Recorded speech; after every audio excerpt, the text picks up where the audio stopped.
Students, in the previous video, I explained about the chromosomal theory of inheritance given by Sutton and Boveri. Now we have another scientist called Thomas Hunt Morgan who verified the chromosomal theory of inheritance and gave a theory known as chromosomal theory of linkage. So students, as you are all familiar that Mendel said that there are factors and Johansson, he called these factors as genes. Then Sutton and Boveri, they explained that the genes or the factors are present on the chromosomes and they gave the chromosomal theory of inheritance. So I hope this much is clear. Next bete, there was a scientist known as Thomas Hunt Morgan. He worked with fruit flies. The flies which we normally see sitting on the fruits. The scientific name is Drosophila melanogaster. To prove the chromosomal theory of inheritance. He proved the chromosomal theory of inheritance and gave a new theory called the chromosomal theory of linkage. Right?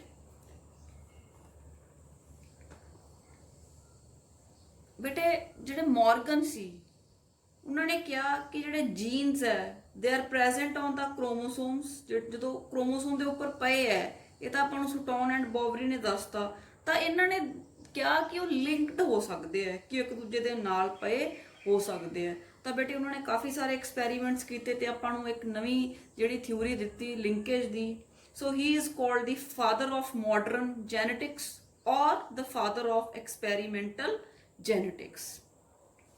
So he selected fruit fly for his studies. Why? This is a very important question. Like why Mendel selected pea? Here, why Morgan selected fruit fly? So, but it is a amazing thing, a very amazing thing to know that we share 60% of the DNA with this fly. Is DNA that the human beings the 60% DNA same hai. Look, this is the wonder of genetics. Okay, now let's study why Mendel selected Drosophila melanogaster. So they breed quickly every 2 weeks. ਤਾਂ ਬੇਟੇ 14 days ਦੇ ਵਿੱਚ ਆਪਣੇ ਕੋਲੇ ਨਵੀਂ generation ਆ ਜਾਂਦੀ ਹੈ ਤੇ ਮਤਲਬ ਬਹੁਤ ਸਾਰੀ ਪ੍ਰੋਜੈਨੀ ਆਉਂਦੀ ਹੈ ਕਿਉਂਕਿ ਹੰਡਰਡਸ ਆਫ ਆਫਸਪ੍ਰਿੰਗਸ ਪ੍ਰੋਡਿਊਸ ਕਰਦੇ ਹੈ ਜਦੋਂ ਬਰੀਡ ਕਰਦੇ ਹੈ So they can be grown on simple synthetic medium but a sugar solution ਤੇ ਆਪਾਂ ਇਹਨਾਂ ਨੂੰ grow ਕਰ ਸਕਦੇ ਹਾਂ ਕਿੰਨਾ easy ਹੈ ਇਹਨਾਂ ਨੂੰ grow ਕਰਨਾ then they have 4 pairs of chromosomes ਮਤਲਬ total 8 chromosomes ਹੁੰਦੇ ਆ ਤੇ 4 pairs of chromosomes of different size ਤਾਂ ਇਹਨਾਂ ਦੇ size ਜਿਹੜੇ different ਹੈ chromosomes they have 3 pairs of autosomes ਜਿਹੜੇ body ਦੇ organs ਵਗੈਰਾ ਬਣਾ ਰਹੇ ਆ and 1 pair of sex chromosomes bete jive human beings XX te XY hai similarly is in the case of Drosophila they use the same XX and XY sex determination as in human beings ਫਿਰ ਬੇਟੇ ਇੱਕ ਹੋਰ ਕਾਰਨ ਹੈ ਜਿਹਦੇ ਕਰਕੇ ਉਹਨਾਂ ਨੇ Drosophila ਲਿਆ male and female flies are easily distinguishable ਕਿ ਮੇਲ ਤੇ ਫੀਮੇਲ ਨੂੰ ਅਲੱਗ-ਅਲੱਗ ਦੇਖ ਕੇ ਹੀ ਬਾਹਰੋਂ ਦੇਖ ਕੇ ਹੀ ਪਤਾ ਲਗਾਇਆ ਜਾ ਸਕਦਾ ਹੈ ਕਿ ਮੇਲ ਕਿਹੜਾ ਹੈ ਫੀਮੇਲ ਕਿਹੜੀ ਹੈ ਫਿਰ ਬੇਟੇ ਆ ਜਿਹੜਾ ਡਾਇਗਰਾਮ ਇਹਦੇ ਵਿੱਚ ਮੈਂ ਤੁਹਾਨੂੰ ਦਿਖਾਇਆ ਜੇ ਫੀਮੇਲ ਹੈ ਜਿਹੜੀ it is slightly bigger in size ਤੇ ਜਿਹੜੇ ਇਹਦੇ ਵਿੰਗਸ ਹੈ ਬੇਟੇ ਉਹ ਵੀ ਵੱਡੇ ਹੁੰਦੇ ਆ ਫੀਮੇਲ ਵੱਡੀ ਹੁੰਦੀ ਹੈ ਸਾਈਜ਼ 'ਚ ਵਿੰਗਸ ਵੀ ਵੱਡੇ ਹੁੰਦੇ ਆ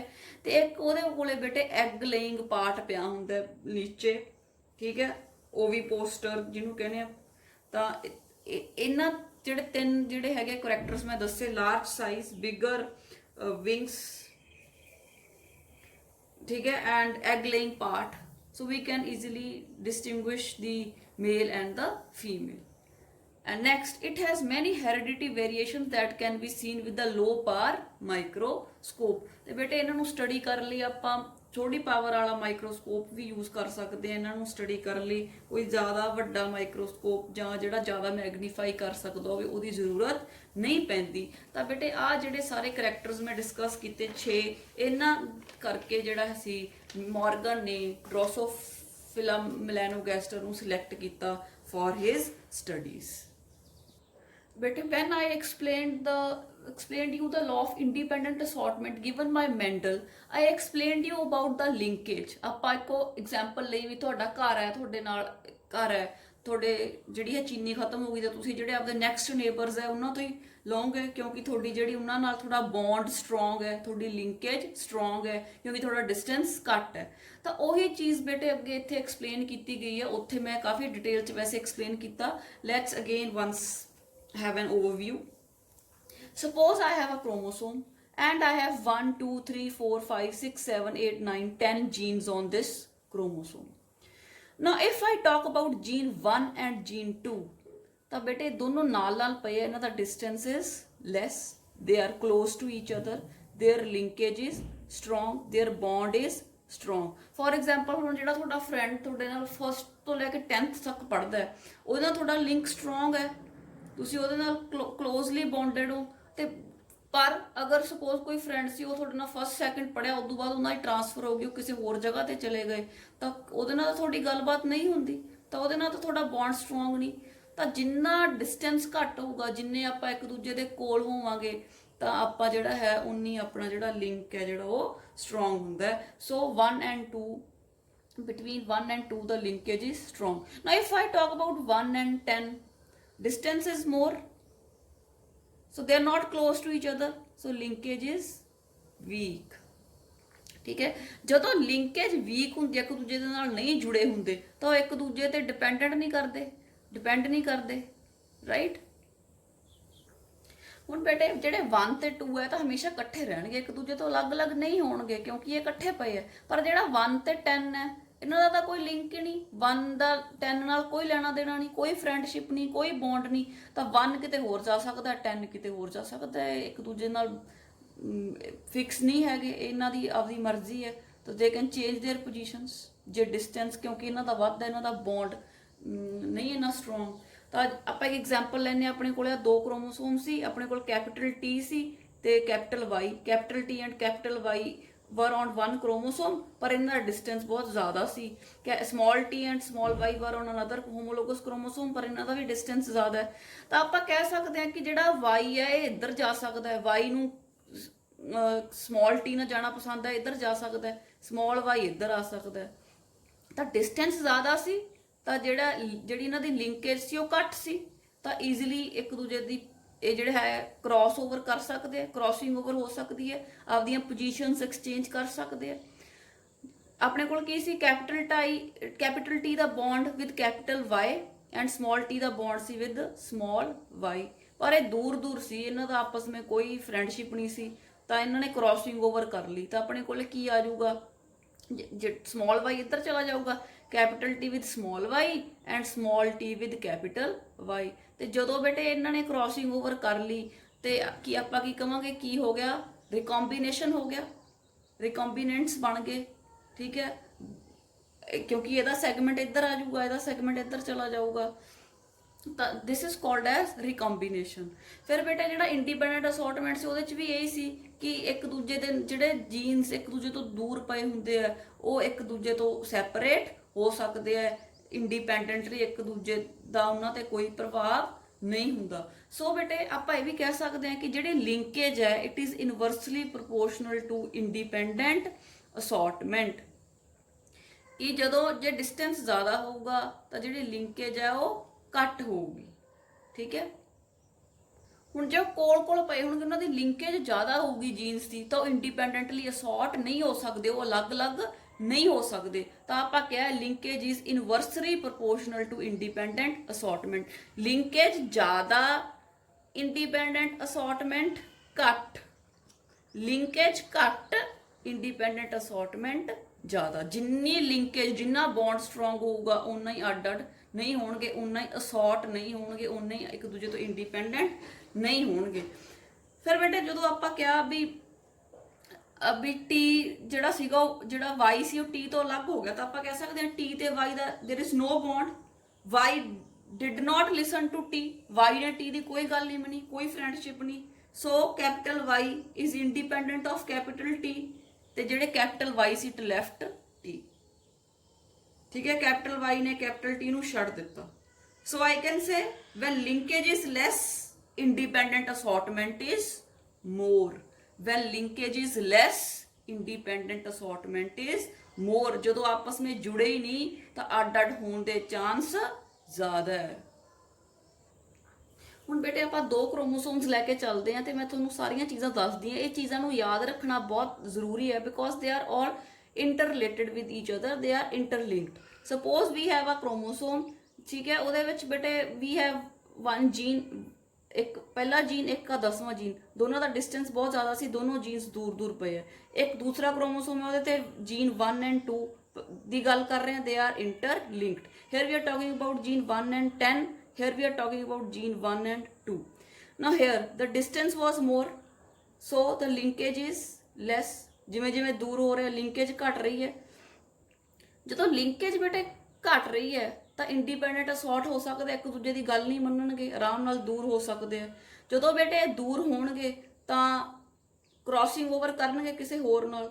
ਜਦੋਂ ਕਿਸੇ ਹੋਰ ਨਾਲ ਕ੍ਰਾਸਿੰਗ ਓਵਰ ਕਰਨਗੇ ਤਾਂ ਬੇਟੇ ਜਿੰਨੀ ਜਿੰਨੀ ਇੰਡੀਪੈਂਡੈਂਟ ਅਸੌਰਟਮੈਂਟ ਜ਼ਿਆਦਾ ਹੋਊਗੀ ਉਨੀ ਕ੍ਰਾਸਿੰਗ ਓਵਰ ਜ਼ਿਆਦਾ ਹੋਊਗੀ। ਜਿੰਨੀ ਕ੍ਰਾਸਿੰਗ ਓਵਰ ਜ਼ਿਆਦਾ ਕਰਨਗੇ ਉਨੇ ਰਿਕੰਬੀਨੈਂਟਸ ਜ਼ਿਆਦਾ ਬਣਨਗੇ, ਠੀਕ ਹੈ, ਉਨੀ ਰਿਕੰਬੀਨੇਸ਼ਨ ਜ਼ਿਆਦਾ ਹੋਊਗੀ। ਜਿਵੇਂ ਆਪਾਂ ਕਿਹਾ ਵੀ ਜਿਹੜਾ ਸੀਗਾ ਕੈਪੀਟਲ ਵਾਈ ਚਲਾ ਗਿਆ ਸਮਾਲ ਟੀ ਕੋਲੇ ਤੇ ਸਮਾਲ ਵਾਈ ਆ ਗਿਆ ਕੈਪੀਟਲ ਟੀ ਕੋਲੇ, ਤਾਂ ਰਿਕੰਬੀਨੈਂਟਸ ਬਣ ਗਏ, ਠੀਕ ਹੈ। ਫਿਰ ਬੇਟੇ ਜੇ ਆਪਾਂ ਜੀਨ 1 ਤੇ 2 ਦੀ ਗੱਲ ਕਰੀਏ, ਆਪਾਂ ਕਿ ਇਹਨਾਂ ਦਾ ਡਿਸਟੈਂਸ ਲੈਸ ਸੀ ਪਰ ਲਿੰਕੇਜ ਜ਼ਿਆਦਾ ਹੈ, ਕੋਲੇ ਕੋਲੇ ਪਿਆ, ਲਿੰਕੇਜ ਜ਼ਿਆਦਾ ਹੈ। ਲਿੰਕੇਜ ਜ਼ਿਆਦਾ ਹੋਊਗੀ ਤਾਂ ਅੱਡ ਅੱਡ ਨਹੀਂ ਹੋ ਸਕਦੇ, ਇੰਡੀਪੈਂਡੈਂਟ ਅਸੌਰਟਮੈਂਟ ਨਹੀਂ ਕਰਨਗੇ। ਇੰਡੀਪੈਂਡੈਂਟ ਅਸੌਰਟਮੈਂਟ ਨਹੀਂ ਕਰਨਗੇ ਤਾਂ ਕ੍ਰਾਸਿੰਗ ਓਵਰ ਘੱਟ ਹੋਊਗੀ, ਕ੍ਰਾਸਿੰਗ ਓਵਰ ਘੱਟ ਹੋਊਗੀ ਤਾਂ ਰਿਕੰਬੀਨੈਂਟਸ ਨਹੀਂ ਬਣਨਗੇ, ਰਿਕੰਬੀਨੇਸ਼ਨ ਨਹੀਂ ਹੋਊਗੀ। ਤਾਂ ਜੇ ਰਿਕੰਬੀਨੇਸ਼ਨ ਨਹੀਂ ਹੋਊਗੀ ਤਾਂ ਪੈਰੈਂਟਲ ਟਾਈਪਸ ਜ਼ਿਆਦਾ ਹੋਣਗੀਆਂ ਐਂਡ ਰਿਕੰਬੀਨੈਂਟਸ ਘੱਟ ਬਣਨਗੇ, ਪੈਰੈਂਟਲ ਟਾਈਪਸ ਜ਼ਿਆਦਾ ਹੋਣਗੀਆਂ। ਇੱਧਰ ਬੇਟੇ ਜਿਹੜਾ ਹੈ ਪੈਰੈਂਟਲ ਟਾਈਪਸ ਘੱਟ ਬਣਨਗੀਆਂ, ਰਿਕੰਬੀਨੈਂਟਸ ਜ਼ਿਆਦਾ ਬਣਨਗੇ ਕਿਉਂਕਿ ਕ੍ਰਾਸਿੰਗ ਓਵਰ ਜ਼ਿਆਦਾ ਹੋ ਰਹੀ ਹੈ। ਹੁਣ ਬੇਟੇ ਮੈਂਡਲ ਨੇ ਤਾਂ ਦੱਸਿਆ ਕਿ ਜਿਹੜਾ ਇੰਡੀਪੈਂਡੈਂਟ ਅਸੌਰਟਮੈਂਟ ਹੁੰਦੀ ਹੈ ਉਹਦੀ ਰੇਸ਼ੋ ਹੁੰਦੀ 9:3:3:1।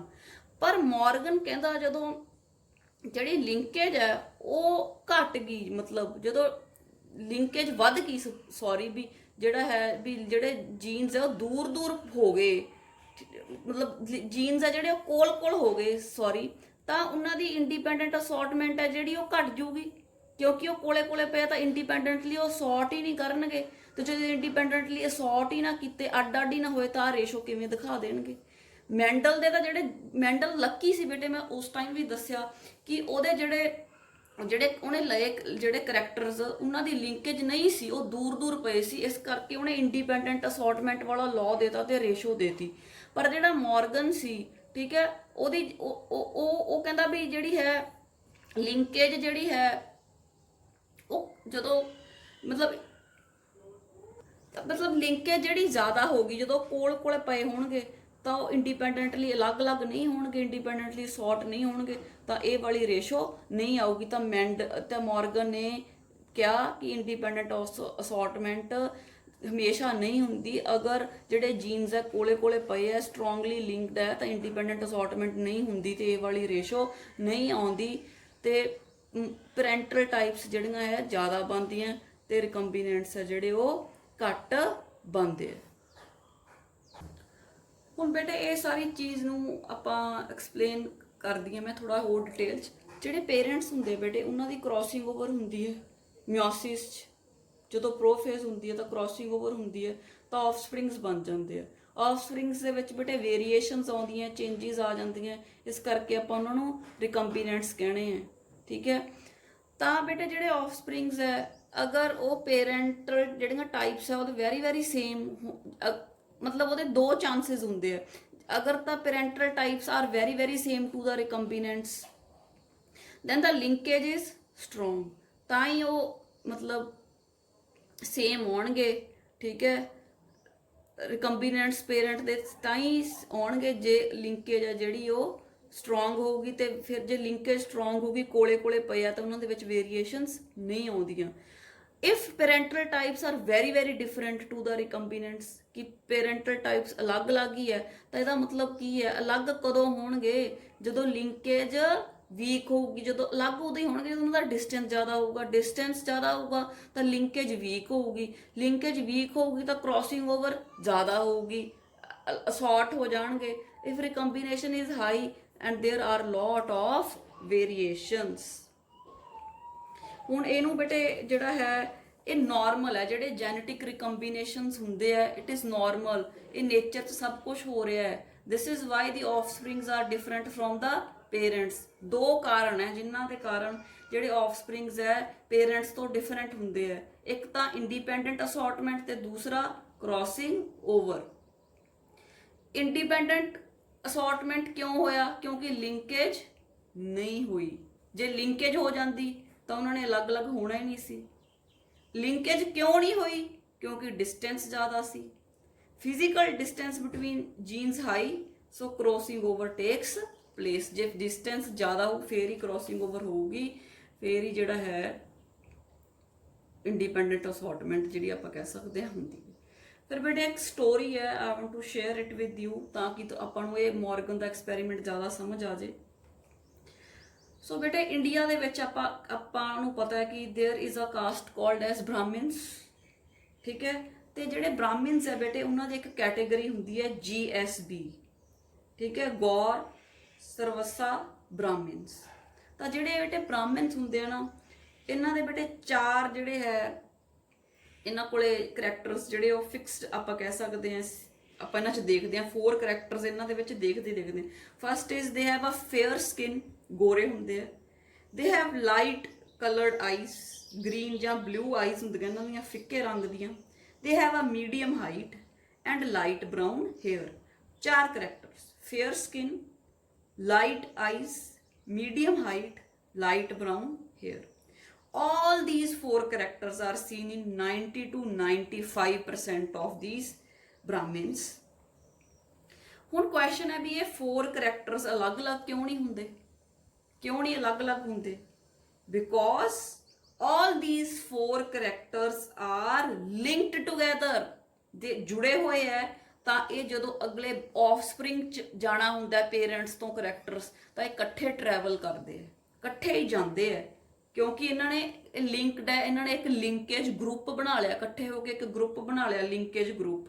ਇਹਨਾਂ ਦੀ ਲਿੰਕੇਜ ਬਹੁਤ ਸਟਰੋਂਗ ਹੈ, ਇਹਨੂੰ ਅੱਡ-ਅੱਡ ਨਹੀਂ ਕੀਤਾ ਜਾ ਸਕਦਾ, ਕੋਲ-ਕੋਲ ਪਏ ਹੈ। ਇਸ ਕਰਕੇ ਪੇਰੈਂਟ ਤੋਂ ਬੱਚਿਆਂ ਦੇ ਵਿੱਚ ਸਾਰੇ ਇਕੱਠੇ ਹੀ ਜਾਂਦੇ, ਠੀਕ ਹੈ। All these 4 characters are linked together and they form a linkage group. ਇਸ ਕਰਕੇ ਜਿਹੜੀ ਬ੍ਰਾਹਮਿਨਸ ਦੀ ਜਨਰੇਸ਼ਨਸ ਹੈ ਅਗਲੀਆਂ ਤੇ all these 4 characters are seen in 90 to 95% of the offsprings। ਤਾਂ ਡਰੋਸੋਫਿਲਾ 'ਚ ਵੀ ਬੇਟੇ ਇਦਾਂ ਦਾ ਹੀ ਆਪਾਂ ਕੁਝ ਦੇਖਾਂਗੇ। ਇਹ ਐਗਜ਼ਾਮਪਲ ਮੈਂ ਤਾਂ ਸ਼ੇਅਰ ਕੀਤੀ ਤਾਂ ਕਿ ਇਸ ਐਗਜ਼ਾਮਪਲ ਤੋਂ ਤੁਹਾਨੂੰ ਅੱਗੇ ਡਰੋਸੋਫਿਲਾ ਵਾਲੀ ਜਿਹੜੀ ਐਗਜ਼ਾਮਪਲ ਹੈ ਉਹ ਜ਼ਿਆਦਾ ਚੰਗੀ ਤਰ੍ਹਾਂ ਸਮਝ ਆਵੇ। ਨੈਕਸਟ ਬੇਟੇ ਮੋਰਗਨ ਨੇ ਇੰਡੀਪੈਂਡੈਂਟ ਅਸੌਰਟਮੈਂਟ ਕਰਕੇ ਦੱਸਿਆ, ਉਹ ਮੈਂ ਐਕਸਪਲੇਨ ਕੀਤਾ ਕਿ ਉਹਦੀ ਵੈਲਿਊਜ਼ ਡਿਫਰੈਂਟ ਆਈਆਂ, ਲਿੰਕੇਜ ਬਾਰੇ ਦੱਸਿਆ ਉਹਨੇ। ਲੈਟਸ ਸੀ ਉਹਨਾਂ ਨੇ ਬੇਟੇ ਲਏ 2 ਜਿਹੜੀਆਂ ਸੀਗੇ ਲਏ, ਇੱਕ ਦਾ ਗ੍ਰੇ ਨਾਰਮਲ ਕਲਰ ਗ੍ਰੇ ਇੱਕ ਫਲਾਈ ਦਾ and the wings were normal. ਦੂਸਰੇ ਦਾ ਬੇਟੇ ਕਲਰ ਬਲੈਕ ਤੇ ਵਿੰਗਸ ਸਮਾਲ, ਇਸ ਕਰਕੇ ਉਹਨੂੰ ਕਿਹਾ vestigial, wings small. Grey body large wings, black body small wings. Grey normal, black vestigial. ਇਹਨੂੰ ਆਪਾਂ ਕਹਿੰਦਾ ਗ੍ਰੇ ਤੋਂ G ਲੈ ਲਿਆ, ਐਨ ਨਾਰਮਲ ਤੋਂ N, BV।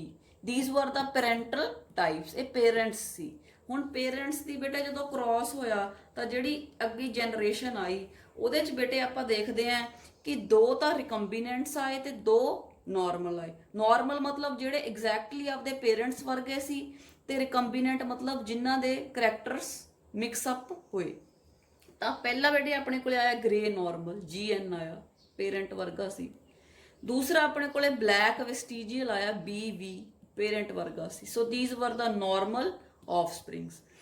ਫਿਰ ਬੇਟੇ ਆਪਣੇ ਕੋਲੇ ਕੀ ਹੋਇਆ, ਜਿਹੜਾ ਆ G ਸੀ ਇਹ ਜੁੜ ਗਿਆ ਜਾ ਕੇ V ਨਾਲ, ਆਪਣੇ ਕੋਲੇ ਆ ਗਿਆ GV, grey body with small wings with vestigial wings. ਤੇ ਫੋਰਥ ਜਿਹੜਾ ਆਪਣੇ ਕੋਲੇ ਆਇਆ ਜਿਹੜਾ ਬੇਟੇ ਆ N ਸੀ ਇਹ ਜਾ ਕੇ ਜੁੜ ਗਿਆ B ਨਾਲ, ਰਿਕੰਬੀਨੇਸ਼ਨ ਹੋ ਗਈ, ਕ੍ਰੋਸਿੰਗ ਓਵਰ ਕਰ ਲਈ ਇਹਨਾਂ ਨੇ। ਤਾਂ ਆਪਣੇ ਕੋਲੇ ਆਇਆ BN, black normal.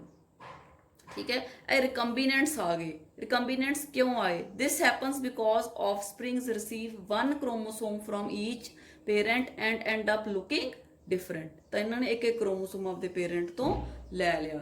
ਰਿਕੰਬੀਨੈਂਟਸ are formed when there is no linkage. ਹੁਣ ਜੇ ਬੇਟੇ ਜੀ ਤੇ ਐਨ ਦੀ ਪੱਕੀ ਫਰੈਂਡਸ਼ਿਪ ਹੁੰਦੀ ਤੇ ਇਹ ਹਮੇਸ਼ਾ ਇਕੱਠੇ ਇਕੱਠੇ ਪਏ ਹੁੰਦੇ ਤਾਂ ਜਿਹੜਾ ਜੀ ਸੀ ਇਹ ਕਦੇ ਵੀ ਵੀ ਦੇ ਨਾਲ ਨਾ ਜਾਂਦਾ। ਠੀਕ ਹੈ। ਇਹਨਾਂ ਹੁਣ ਅਗਰ ਇਹਨਾਂ ਦਾ ਡਿਸਟੈਂਸ ਵੀ ਘੱਟ ਹੁੰਦਾ।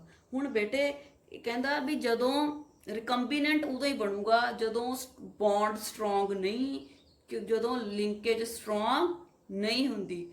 ਅਗਰ ਲਿੰਕੇਜ ਸਟਰੋਂਗ ਹੁੰਦੀ ਤਾਂ ਜੀ ਕਦੇ ਵੀ ਐਨ ਤੋਂ ਦੂਰ ਨਹੀਂ ਹੁੰਦਾ। So this is what Morgan explained through this experiment. Now let's see what happens during crossing over. Crossing over ਚ ਬੇਟੇ ਆਪਣੇ ਕੋਲ ਦੋ chromosomes ਹੁੰਦੇ ਆ। We call them as homologous chromosomes. One is from the father paternal, one is from the maternal. ਆ ਦੋਨੇ ਜਿਹੜੀਆਂ ਇਹਦੀਆਂ ਆਰਮਸ ਆ we call it as sister chromatids. ਇਹਦੀ ਇੱਕ ਆਰਮ ਤੇ ਇਹਦੀ ਇੱਕ ਆਰਮ ਨੂੰ ਆਪਾਂ ਕਹਿੰਦੇ ਆ ਨੌਨ ਸਿਸਟਰ ਕ੍ਰੋਮੈਟਿਡਸ। ਇਹਨਾਂ ਦੀ ਦੋਨਾਂ ਦੀ ਕ੍ਰੋਸਿੰਗ ਓਵਰ ਹੋ ਗਈ ਡਿਊਰਿੰਗ ਪ੍ਰੋਫੇਜ਼ 1 ਆਫ ਮਿਓਸਿਸ। ਤਾਂ ਬੇਟੇ ਆ ਇੱਕ ਬਾਈਵੈਲੈਂਟ ਸੀ ਤਾਂ ਇਹਨਾਂ ਦੀ ਕ੍ਰੋਸਿੰਗ ਓਵਰ ਹੋ ਗਈ। ਜਿਸ ਪੋਜੀਸ਼ਨ ਤੇ ਕ੍ਰੋਸਿੰਗ ਓਵਰ ਹੁੰਦੀ ਹੈ ਵੀ ਕਾਲ ਇਟ ਐਸ ਕਿਆਸਮੈਟਾ। ਮਤਲਬ ਜਿੱਥੋਂ ਕ੍ਰੋਸਿੰਗ ਓਵਰ ਹੋ ਗਈ ਹੁਣ ਇਹਨਾਂ ਨੇ ਅਲੱਗ-ਅਲੱਗ ਹੋਣਾ ਜਿਹੜੇ ਨੌਨ ਸਿਸਟਰ ਕ੍ਰੋਮੈਟਿਡਸ ਆ ਵੀ ਕਾਲ ਇਟ ਐਸ ਕਿਆਸਮੈਟਾ। ਤਾਂ ਉਸ ਤੋਂ ਬਾਅਦ ਆਪਾਂ ਦੇਖਦੇ ਹਾਂ ਬੇਟੇ ਰਿਕੰਬੀਨੈਂਟਸ ਬਣ ਗਏ। ਆਪਾਂ ਦਿਖਾਇਆ ਵੀ ਆ ਜਿਹੜਾ ਪਰਪਲ ਸੀ ਇਹਦੇ ਨਾਲ ਇਹਦਾ ਆਮ ਆ ਗਈ, ਥੋੜੀ ਗ੍ਰੀਨ ਆ ਗਈ, ਆ ਪਰਪਲ ਇੱਧਰ ਚਲਾ ਗਿਆ ਤਾਂ ਰਿਕੰਬੀਨੈਂਟਸ ਬਣ ਗਏ। ਕ੍ਰੋਸਿੰਗ ਓਵਰ ਉਦੋਂ ਹੀ ਹੋਊਗੀ ਜਦੋਂ ਇਹਨਾਂ ਦੀ ਜਿਹੜੀ ਹੈ ਲਿੰਕੇਜ ਘੱਟ ਹੋਊਗੀ ਤਾਂ ਹੀ ਇਹ ਕ੍ਰੋਸਿੰਗ ਓਵਰ ਕਰਨਗੇ ਇੱਕ ਦੂਜੇ ਦੇ ਨਾਲ। ਠੀਕ ਹੈ। ਕ੍ਰੋਸਿੰਗ ਓਵਰ ਨੂੰ ਕੀ ਕਹਿੰਦੇ ਆ? Recombination. When linkage is less then only recombination will take place. I hope this is clear. ਇਹ ਸਾਰੀਆਂ ਚੀਜ਼ਾਂ ਬੇਟੇ ਜੁੜੀਆਂ ਹੋਈਆਂ, ਇਹਨਾਂ ਨੂੰ ਯਾਦ ਰੱਖਣਾ ਇੰਪੋਰਟੈਂਟ ਹੈ। ਜਿਵੇਂ ਮੈਂ ਆਲਰੇਡੀ ਦੱਸਿਆ ਕਿ ਅਗਰ ਲਿੰਕੇਜ ਘੱਟ ਹੋਊਗੀ ਫਿਰ ਹੀ ਇੰਡੀਪੈਂਡੈਂਟਲੀ ਅਸੌਰਟ ਹੋਣਗੇ, ਫਿਰ ਹੀ ਇੱਕ ਦੂਜੇ ਨੂੰ ਛੱਡਣਗੇ, ਫਿਰ ਹੀ ਦੋਸਤੀ ਤੋੜਨਗੇ। ਜੇ ਲਿੰਕੇਜ ਘੱਟ ਹੋਊਗੀ ਫਿਰ ਹੀ ਕਿਸੇ ਹੋਰ ਕੋਲ ਜਾਣਗੇ, ਹੋਰ ਕੋਲੇ ਮਤਲਬ ਕ੍ਰੋਸਿੰਗ ਓਵਰ, ਫਿਰ ਹੀ ਰਿਕੰਬੀਨੇਸ਼ਨ ਹੋਊਗਾ, ਫਿਰ ਹੀ ਰਿਕੰਬੀਨੈਂਟਸ ਪੈਦਾ ਹੋਣਗੇ। So next, linked genes. Genes present in the same chromosome and get inherited together in the offspring. ਤੁਹਾਨੂੰ ਦੱਸਿਆ ਹੀ ਮੈਂ ਕਿ ਜਿਹੜੇ ਜੀਨਸ ਇੱਕੋ ਕ੍ਰੋਮੋਸੋਮ ਤੇ ਪਏ ਹੁੰਦੇ ਆ ਤੇ ਅੱਗੇ ਇਕੱਠੇ ਹੀ ਗਰੁੱਪ ਬਣਾ ਲੈਂਦੇ ਆ, ਲਿੰਕੇਜ ਗਰੁੱਪ। ਅਗਰ ਇਕੱਠੇ ਹੀ ਅੱਗੇ ਆਫਸਪ੍ਰਿੰਗ ਦੇ ਵਿੱਚ ਜਾਂਦੇ ਦੇ ਆ ਕਾਲਡ ਐਸ ਲਿੰਕਡ ਜੀਨਸ। ਤਾਂ ਬੇਟੇ ਆ ਮੈਂ ਐਗਜ਼ਾਮਪਲ ਲਈ ਆ, ਦੋ ਕ੍ਰੋਮੋਸੋਮਸ ਹੈ green and pink, green and pink. ਇਹਦੇ ਤੇ ਬੇਟੇ ਜਿਹੜੇ chromosome C A and B ਕੋਲੇ ਕੋਲੇ ਪਏ ਸੀ, कैपिटल A कैपिटल B, ਇਹਨਾਂ ਦੀ ਦੂਜੀ ਅਲੀਲ ਸਮਾਲ a ਸਮਾਲ b। ਇਹਦੇ ਚ ਬੇਟੇ A ਤੇ B ਦੂਰ ਦੂਰ ਪਏ ਆ। ਹੁਣ ਇਹਦੇ ਵਿੱਚ ਬੇਟੇ distance is less, bond is strong.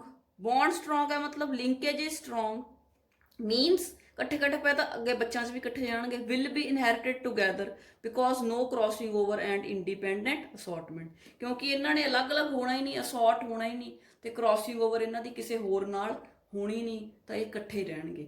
ਇੱਥੇ ਬੇਟੇ ਆਪਾਂ ਦੇਖ ਸਕਦੇ ਹਾਂ ਕਿ ਦੋ ਜੀਨਸ ਦਾ ਡਿਸਟੈਂਸ ਜ਼ਿਆਦਾ ਸੀ, ਮਤਲਬ ਉਹਨਾਂ ਦਾ ਬੌਂਡ ਘੱਟ, ਸਟਰੋਂਗ ਘੱਟ ਸੀ, ਵੀਕ ਸੀ ਬੌਂਡ, ਲਿੰਕੇਜ ਘੱਟ ਗਈ। ਮਤਲਬ ਆ ਕਿਤੇ ਹੋਰ ਆਰਾਮ ਨਾਲ ਜਾ ਸਕਦਾ, ਕਿਤੇ ਹੋਰ ਆਰਾਮ ਨਾਲ ਜਾ ਸਕਦਾ, ਮਤਲਬ ਇਹ ਇੰਡੀਪੈਂਡੈਂਟਲੀ ਅਸੌਰਟ ਕਰ ਸਕਦੇ ਆ। ਜਦੋਂ ਇਹ ਕਿਸੇ ਨਾਲ ਹੋਰ ਜਾ ਕੇ ਮਿਲ ਜੂਗਾ ਤਾਂ ਰਿਕੰਬੀਨੈਂਟਸ ਬਣ ਜਾਣਗੇ। ਸੋ ਲਿੰਕੇਜ ਕੀ ਹੈ? Physical association of two or more genes on a chromosome. ਠੀਕ ਹੈ, this is called as linkage. Linked genes do not show independent assortment. ਜਿਹੜੇ ਇਕੱਠੇ ਪਏ ਹੈ ਉਹ ਅਲੱਗ-ਅਲੱਗ ਨਹੀਂ ਹੁੰਦੇ ਬੱਚੋ, ਨਹੀਂ ਹੁੰਦੇ ਅਲੱਗ-ਅਲੱਗ। Recombination means generation of non parental gene combinations, ਮਤਲਬ ਪੇਰੈਂਟਸ ਨਾਲੋਂ ਹੋਰ ਤਰ੍ਹਾਂ ਦੇ ਆਫਸਪ੍ਰਿੰਗਸ ਬੱਚੇ ਆਉਣਾ is called as recombination. Next ਹੁਣ ਆਉਂਦਾ ਬੇਟੇ ਮੌਰਗਨ ਦਾ ਐਕਸਪੈਰੀਮੈਂਟ ਜਿੱਥੋਂ ਉਹਨੇ ਲਿੰਕੇਜ ਪ੍ਰੂਵ ਕਰਤੀ।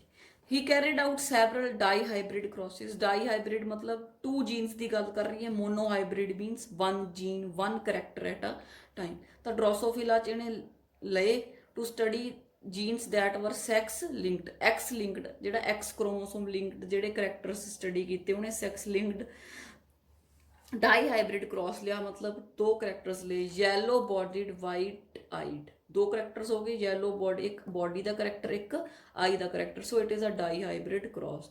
Yellow bodied white eyed female ਨੂੰ क्रॉस कराया brown bodied red eyed male ਨਾਲ। एक क्रॉस ਤਾਂ ਇਹ ਕੀਤਾ, दूसरा क्रॉस ਕੀਤਾ white eyed and miniature winged ਤੇ ਰੈਡ ਆਈਡ ਲਾਰਜ ਵਿੰਗਡ ਨਾਲ। ਤਾਂ ਬੇਟੇ ਉਹਨੇ ਕੀ ਆਬਜ਼ਰਵ ਕੀਤਾ, that two genes did not segregate, कि दो जीन्स अलग अलग नहीं हुए, and they did not show 9:3:3:1 the ratio, नहीं शो की। क्यों नहीं की? Due two linkage. सैग्रीगेट क्यों नहीं होए, एक दूजे तो दूर क्यों नहीं गए इंडिपेंडेंटली? क्योंकि कहता वो लिंक्ड सीगे। फिर उन्हें होर की फाइंड आउट किया, that genes located on the same chromosome will be inherited together. Independent assortment does not apply to these genes. ਜਿਹੜੇ ਜੀਨਸ ਸੇਮ ਕ੍ਰੋਮੋਸੋਮ ਤੇ ਪਏ ਹੈ, ਨਾਲ ਨਾਲ ਪਏ ਹੈ, ਉਹ ਇਕੱਠੇ ਹੀ ਅਗਲੀ ਜਨਰੇਸ਼ਨ ਚ ਜਾਣਗੇ, ਉਹ ਇੰਡੀਪੈਂਡੈਂਟਲੀ ਅਸੌਰਟ ਨਹੀਂ ਕਰਨਗੇ। Okay, now let's see what the experiment he has done. ਇਹਨੂੰ ਬੇਟੇ ਕ੍ਰੋਸ ਕੀਤਾ, ਕ੍ਰੋਸ 1 ਐਂਡ ਕ੍ਰੋਸ 2, ਫਿਰ ਜਿਹੜੀ F1 ਪ੍ਰੋਜਨੀ ਆਈ ਉਹਨੂੰ ਫਿਰ ਇੰਟਰਕ੍ਰੋਸ ਕੀਤਾ to get F2 progeny. So this is how he did his experiment, and he gave the chromosomal theory of linkage, and he studied the genes located on the X chromosomes। ਤਾਂ ਬੇਟੇ ਮੈਂ already ਦੱਸਿਆ ਉਹਨੇ ਇੱਕ cross ਕੀਤਾ, cross A and cross B। Cross A ਚ ਬੇਟੇ ਉਹਨੇ yellow white ਲਏ ਸੀਗੇ and brown bodied and red eyed ਲਏ। ਤਾਂ ਦੂਸਰਾ ਕ੍ਰੋਸ ਉਹਨੇ ਕੀਤਾ white eyed miniature wing and red eyed large wing, ਜਿਹੜਾ ਸੀਗਾ ਵਾਈਲਡ ਟਾਈਪ। ਤਾਂ ਬੇਟੇ ਜਦੋਂ ਉਹ ਕ੍ਰੋਸ ਕਰਦਾ ਤਾਂ ਉਹਨੂੰ ਕੀ ਕੀ ਦੇਖਣ ਨੂੰ ਮਿਲਦਾ ਹੈ? ਇਹ ਦੇਖਣ ਨੂੰ ਮਿਲਿਆ ਕਿ ਜਦੋਂ ਆਪਾਂ ਇੱਥੇ ਦੇਖਦੇ ਹਾਂ ਕਿ ਜਦੋਂ F1 ਜਨਰੇਸ਼ਨ ਆਈ ਉਦੋਂ ਬਾਅਦ ਬੇਟੇ ਜਿਹੜਾ 98.7% ਸੀ ਨਾ, ਉਹ ਜਿਹੜਾ ਸੀਗਾ, ਉਹ ਜਿਹੜਾ ਬੇਟੇ ਆਇਆ ਉਹ ਪੈਰੈਂਟਲ ਟਾਈਪ ਆਇਆ 98.7, right? So this means 98.7% was same to the parents. So that means in yellow white the linkage is very strong। ਜਦੋਂ yellow white वाला क्रॉस किया तो this means linkage is very strong। linkage कदों strong होगी? ਜਦੋਂ distance between the genes is less। ठीक है, ਜਦੋਂ ਉਹਨੇ क्रॉस A ਕੀਤਾ ਉਹਦੇ ਕੋਲੇ F1 ਜਨਰੇਸ਼ਨ ਚ ਕੀ ਰਿਜ਼ਲਟ ਆਇਆ ਕਿ 99% ਆਲਮੋਸਟ 98% ਜਿਹੜੇ ਸੀਗੇ ਆਫਸਪ੍ਰਿੰਗਸ ਉਹ ਪੇਰੈਂਟਸ ਵਰਗੇ ਸੀ। ਪੇਰੈਂਟਸ ਵਰਗੇ ਕਿਉਂ ਆਏ? ਕਿਉਂਕਿ ਜਿਹੜਾ ਯੈਲੋ ਤੇ ਵਾਈਟ ਜਿਹੜਾ ਜੀਨ ਸੀਗਾ ਉਹ ਇੱਕ ਦੂਜੇ ਨਾਲ ਬਹੁਤ ਸਟਰੋਂਗਲੀ ਲਿੰਕਡ ਸੀ, ਉਹਨਾਂ ਦੇ ਵਿਚਕਾਰ ਡਿਸਟੈਂਸ ਬਹੁਤ ਘੱਟ ਸੀ, ਤਾਂ ਉਹ ਅਲੱਗ-ਅਲੱਗ ਨਹੀਂ ਹੋਏ, ਕ੍ਰਾਸਿੰਗ ਓਵਰ ਕਿਸੇ ਹੋਰ ਨਾਲ ਨਹੀਂ ਕੀਤੀ, ਤੇ ਉਹ ਐਜ਼ ਇਟ ਇਜ਼ ਹੀ ਇਕੱਠੇ ਹੀ ਲਿੰਕੇਜ ਗਰੁੱਪ ਦੀ ਫਾਰਮ ਦੇ ਵਿੱਚ ਆਫਸਪ੍ਰਿੰਗ ਦੇ ਅੱਗੇ ਬੱਚਿਆਂ ਦੇ ਵਿੱਚ ਟਰਾਂਸਫਰ ਹੋ ਗਏ। ਤੇ ਜਿਹੜੇ ਰਿਕੰਬੀਨੈਂਟਸ ਆਏ ਉਹ ਬਹੁਤ ਥੋੜੇ ਆਏ, 1.3% ਹੀ ਆਇਆ। ਉਸ ਤੋਂ ਬਾਅਦ ਜਦੋਂ ਕ੍ਰੋਸ B ਕੀਤਾ ਤਾਂ ਉਹਨੇ ਦੇਖਿਆ ਕਿ ਪੈਰੈਂਟਲ ਟਾਈਪ 62.8 ਆਏ ਤੇ ਰਿਕੰਬੀਨੈਂਟਸ 37% ਆਏ। ਤਾਂ ਇਹਦਾ ਮਤਲਬ ਇਹ ਹੋਇਆ ਕਿ ਜਦੋਂ ਰਿਕੰਬੀਨੇਸ਼ਨ ਹੋ ਰਿਹਾ ਹੈ, ਰਿਕੰਬੀਨੈਂਟਸ ਜ਼ਿਆਦਾ ਆ ਰਹੇ ਹੈ, ਤਾਂ ਜਿਹੜੀ ਲਿੰਕੇਜ ਹੈ ਉਹ ਵੀਕ ਹੈ। ਲਿੰਕੇਜ ਵੀਕ ਦਾ ਮਤਲਬ ਜਿਹੜਾ ਡਿਸਟੈਂਸ ਹੈ ਉਹ ਜ਼ਿਆਦਾ ਹੈ। ਇੱਧਰ ਤੁਸੀਂ ਦੇਖੋ ਜਿਹੜਾ ਹੈ ਯੈਲੋ ਵਾਈਟ ਦੇ ਵਿੱਚ ਡਿਸਟੈਂਸ ਆਪਾਂ ਘੱਟ ਉਹਨੇ ਦਿਖਾਇਆ ਤੇ ਇਹਦੇ ਵਿੱਚ ਡਿਸਟੈਂਸ ਹੈ ਜਿਹੜਾ ਉਹ ਜ਼ਿਆਦਾ ਦਿਖਾਇਆ ਹੈ। ਫਿਰ ਬੇਟੇ ਮੋਰਗਨ ਨੇ ਕੰਕਲੂਡ ਕੀਤਾ that genes ਜਿਹੜੇ ਦੋ genes ਹੈ white and yellow they are tightly linked, so only 1.3% recombination can be seen। ਤੇ ਜਿਹੜੇ genes ਹੈ ਵਾਈਟ ਐਂਡ miniature, ठीक है, they are loosely linked, मतलब ਉਹਨਾਂ ਦੇ ਵਿੱਚ ਰਿਕੰਬੀਨੇਸ਼ਨਸ ਜ਼ਿਆਦਾ ਆਏ ਹੈ, 37.2 ਰਿਕੰਬੀਨੇਸ਼ਨ ਆਏ ਹੈ। So we can say that tightly linked genes show less recombination, loosely linked genes show high recombination, right? So this is what Morgan concluded, and he gave the chromosomal theory of linkage। Now next is recombination frequency। recombination frequency ਕਿਵੇਂ ਕੱਢਣੀ ਹੈ ਬੇਟੇ? I'm going to teach you this, what is recombination frequency and ਇਹਨੂੰ ਆਪਾਂ ਕਿਵੇਂ ਕੱਢਣਾ ਹੈ। ਸਭ ਤੋਂ ਪਹਿਲਾਂ ਬੇਟਾ ਯਾਦ ਰੱਖਣ ਦੀ ਗੱਲ ਹੈ ਕਿ ਜਿਹੜਾ ਡਿਸਟੈਂਸ ਦੋ ਜੀਨਸ ਦੇ ਵਿਚਾਲੇ ਡਿਸਟੈਂਸ ਮੈਜਰ ਕਰਦੇ ਹੈ, ਉਹਨੂੰ ਮੈਜਰ ਕਰਨ ਲਈ ਬੇਟੇ ਯੂਨਿਟਸ ਦਾ ਨਾਮ ਹੈ ਸੈਂਟੀ ਮੋਰਗਨ, ਮਤਲਬ ਮੋਰਗਨ ਨੇ ਦਿੱਤੇ। ਦੋ ਜੀਨਸ ਦੇ ਵਿਚਾਲੇ ਜਿਹੜਾ ਡਿਸਟੈਂਸ ਹੈ, the distance between the two genes, suppose ਇੱਕ ਜੀਨ ਆ ਇੱਕ ਜੀਨ ਆ, ਜਿਹੜਾ ਉਹਨਾਂ ਦੇ ਵਿਚਾਲੇ ਡਿਸਟੈਂਸ ਹੈ ਉਹਨੂੰ ਮੈਜਰ ਕਰਨ ਲਈ ਜਿਹੜਾ ਯੂਨਿਟਸ ਯੂਜ਼ ਹੁੰਦੇ ਆ that is the centimorgan, right. ਫਿਰ ਬੇਟੇ ਸੈਂਟੀ ਮੋਰਗਨ ਨੂੰ ਆਪਾਂ ਮੈਪ ਯੂਨਿਟਸ ਦੇ ਬਰਾਬਰ ਵੀ ਲੈਣੇ ਆ।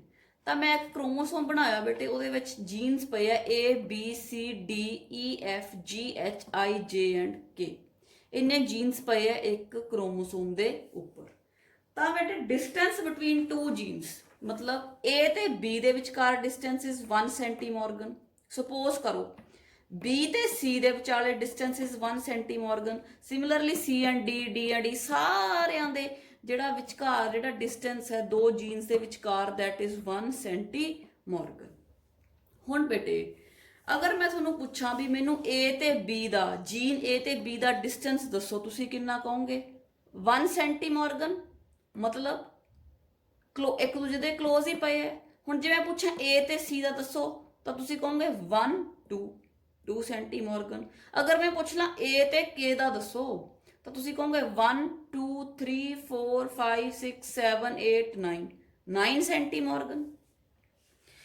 ਹੁਣ ਇਹਦਾ ਡਿਸਟੈਂਸ ਸੀ 1 ਸੈਂਟੀਮੋਰਗਨ, ਇਹਦਾ A ਤੇ K ਦਾ 9 ਸੈਂਟੀਮੋਰਗਨ। ਤਾਂ ਇੱਥੋਂ ਆਪਾਂ ਕੀ ਪਤਾ ਕਰ ਸਕਦੇ ਹਾਂ ਕਿ ਜਿਹੜੇ A ਤੇ B ਹੈ ਉਹ ਕਲੋਜ਼ ਪਏ ਹੈ, ਜਿਹੜੇ A ਤੇ K ਹੈ ਉਹ ਫਾਰ ਪਏ ਹੈ।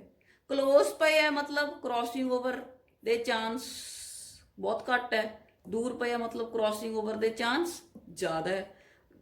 ਕ੍ਰੋਸਿੰਗ ਓਵਰ ਦੇ ਚਾਂਸ ਜ਼ਿਆਦਾ ਹੈ ਮਤਲਬ ਇੰਡੀਪੈਂਡੈਂਟਲੀ ਅਸੌਰਟ ਕਰ ਸਕਦੇ ਆ, ਮਤਲਬ ਰਿਕੰਬੀਨੈਂਟਸ ਬਣ ਗਏ, ਰਾਈਟ। ਹੁਣ ਬੇਟੇ ਜਿਹੜਾ ਹੈ ਅੱਗੇ ਆਪਾਂ ਕੱਢਣਾ ਹੁੰਦਾ ਹੈ ਕ੍ਰੋਸਿੰਗ ਓਵਰ ਫ੍ਰੀਕੁਐਂਸੀ। ਜਿੰਨੀ ਬੇਟੇ ਡਿਸਟੈਂਸ ਹੁੰਦਾ ਹੈ, ਠੀਕ ਹੈ, ਓਨਾ ਹੀ ਜਿਹੜਾ ਆਪਾਂ ਕਹਿੰਦੇ ਆ ਕ੍ਰੋਸਿੰਗ ਓਵਰ ਫ੍ਰੀਕੁਐਂਸੀ। ਜਿਵੇਂ A ਤੇ K ਦਾ ਡਿਸਟੈਂਸ ਸੀ 9 ਸੈਂਟੀਮੀਟਰ, ਤੇ ਅਗਰ ਮੈਂ ਪੁੱਛਾਂ ਕ੍ਰੋਸਿੰਗ ਓਵਰ ਫ੍ਰੀਕੁਐਂਸੀ ਕੀ ਹੈ ਤਾਂ ਤੁਸੀਂ ਕਹੋਗੇ 9%,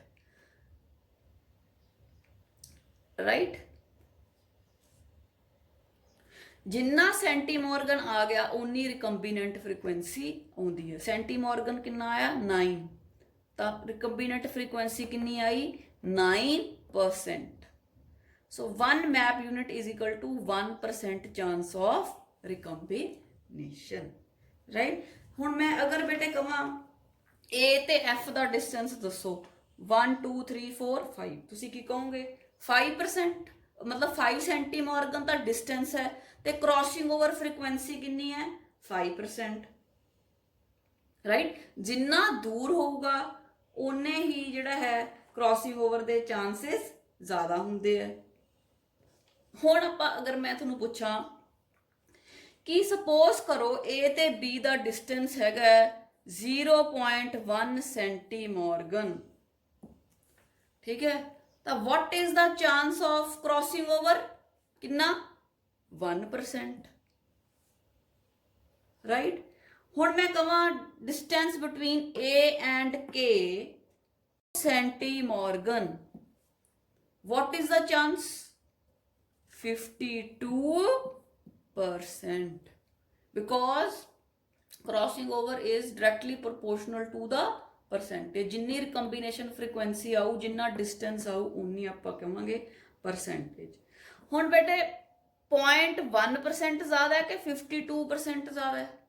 52% ਜ਼ਿਆਦਾ ਹੈ, ਤਾਂ ਆਪਾਂ ਕਹਿ ਸਕਦੇ ਹਾਂ A ਤੇ K ਦੀ ਕ੍ਰੋਸਿੰਗ ਓਵਰ ਦੇ ਚਾਂਸਸ 52% ਹੈ, ਮਤਲਬ A ਤੇ K ਦੇ ਕ੍ਰੋਸਿੰਗ ਓਵਰ ਦੇ ਚਾਂਸਸ ਜ਼ਿਆਦਾ ਹੈ, right. So this is how we can calculate the recombination frequency. So this is all, students, this is all about the Morgan's chromosomal theory of linking.